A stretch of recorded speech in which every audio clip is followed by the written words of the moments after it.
અભય થઈને નિષ્પક્ષતાથી નિરપેક્ષ રીતે વાસ્તવિકતાનો અરીસો રૂપી સચોટ માહિતી લાવતો સત્યની સાથે અભય ટાઈમ્સ। સુરતમાં એક ધારા પડી રહેલા વરસાદને લઈ ખાડીપુરની સ્થિતિ સર્જાઈ છે તો સુરતના મીઠી ખાડી વિસ્તારમાં ખાડીના પાણી રસ્તા પર અને ઘરોમાં પહોંચી જતા લોકોને હાલાકીનો સામનો કરવો પડ્યો હતો તો મનપા કમિશનર પણ સ્થળની મુલાકાતે પહોંચ્યા હતા અને અધિકારીઓને સૂચનો કર્યા હતા।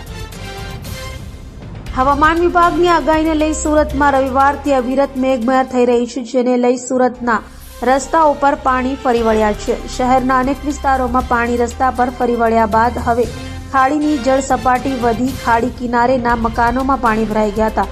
સુરતના લીંબાયત વિસ્તારમાં ખાડીના પાણી બેક મારતા ખાડી કિનારેના મકાનોમાં પાણી ઘૂસી ગયા હતા જેના કારણે લોકોને ભારે હાલાકીનો સામનો કરવો પડ્યો હતો તો મીઠી ખાડીના પાણી રસ્તા પર અને લોકોના ઘરોમાં ફરી વળતા મનપા કમિશનર પણ સ્થળે દોડી ગયા હતા અને અધિકારીઓને સૂચનો કર્યા હતા।